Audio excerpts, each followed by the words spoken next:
Deep in the Brazilian Amazon, a ranger working alone at night hears 3 small knocks on her station door. What she finds on the other side will stay with her for the rest of her life. The Amazon doesn't do quiet, even at the end of the day, when the light drops below the canopy and the heat begins to finally loosen its grip.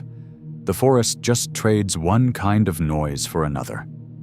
The birds handing off to the frogs handing off to the insects, a chain of sound that has been running longer than anyone can measure. Lucia had learned to sleep through all of it. What she hadn't learned, what years alone at Station 14 had never quite managed to teach her, was how to fill the silence that settled in each evening when the work was done. She had tried the radio, she had tried books, she had tried longer and longer patrols until her legs ached, and sleep came from exhaustion rather than peace. Some silences don't respond to any of that, they just wait. On the shelf above her cot, between a field guide and a spare torch battery, sat a small pair of knitted booties, pale yellow, never worn.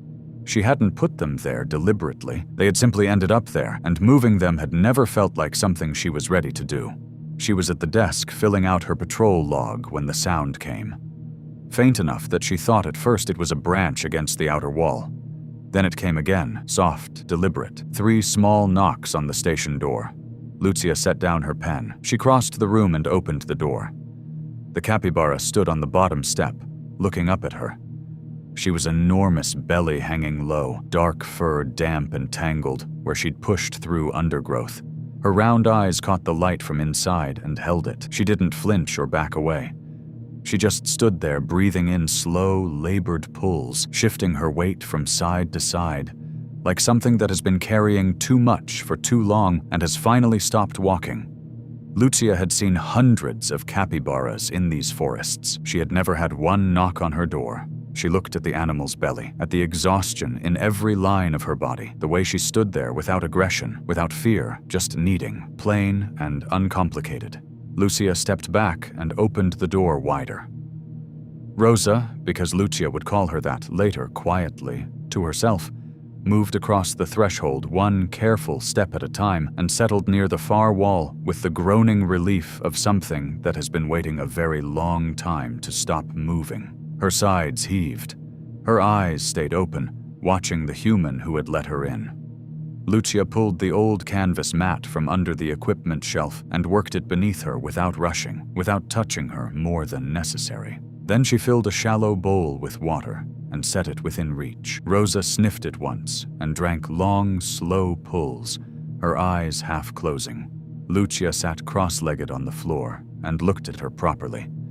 The pregnancy was very advanced. The movement along Rosa's flank wasn't just breathing. It had its own rhythm, its own urgency pressing from the inside. Lucia recognized it in a way that had nothing to do with her ranger training. She pulled her knees up to her chest and stayed still. Rosa needed calm. Rosa needed someone in that room whose hands weren't shaking.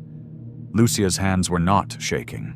The night came in completely, the darkness outside turning absolute the moment the canopy swallowed the last light. Lucia lit the lamp. She kept the radio off, kept everything off except the lamp and her own attention. Rosa lay on the mat, breathing. Lucia sat nearby, watching.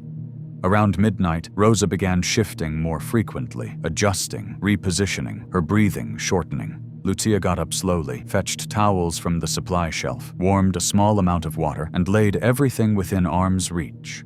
Then she sat back down and waited. It was in that stillness that the memory came. It always did, in the quiet, when there was nothing left to hide behind. She had been pregnant once, in what felt like another life now.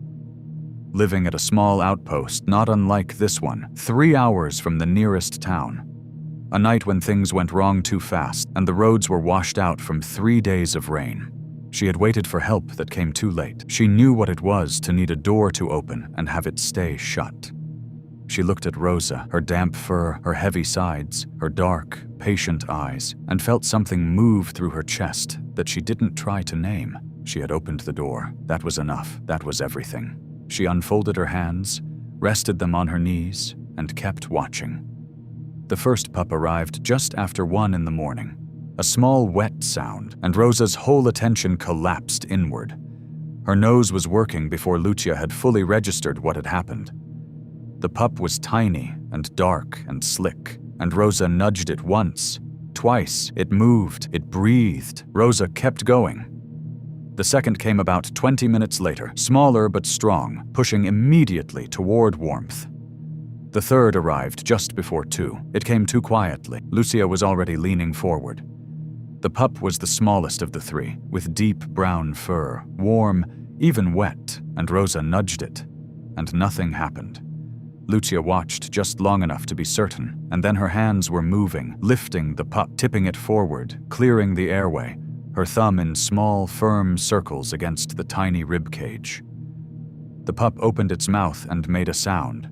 Thin, wet, indignant, alive. Lucia set it down near Rosa, and her hands stayed in the air a moment, not quite sure what to do with themselves.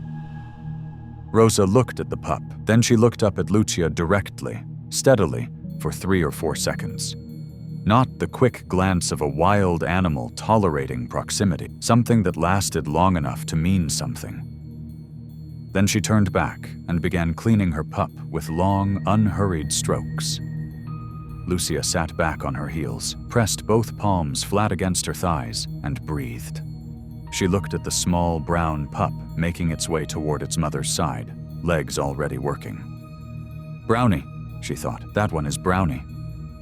By the time the first bird started outside that single tentative call that comes about 20 minutes before actual dawn, Rosa and all 3 pups were asleep. Their small bodies rose and fell against her. The mat was warm. The lamp had burned low and golden. Lucia was still on the floor, back against the wall. Her shoulders ached. Her eyes were dry. She didn't move. She looked at Brownie, tucked closest to Rosa's side, his dark fur dry now in the early light coming through the window, breathing steadily, breathing on his own. She looked at the pale yellow booties on the shelf above her cot. She didn't look away the way she usually did. She just looked for a long, quiet moment and let the feeling be what it was.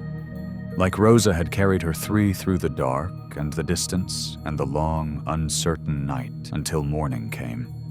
Then she leaned her head back against the wall and closed her eyes and listened to the forest build itself back up outside, birds multiplying, light coming. The Amazon resuming its long conversation with itself while Rosa and her 3 pups slept on, warm and safe, in the small station at the edge of the world where someone had finally, this time, been there to open the door. If this story moved you, share it with someone who needs it today.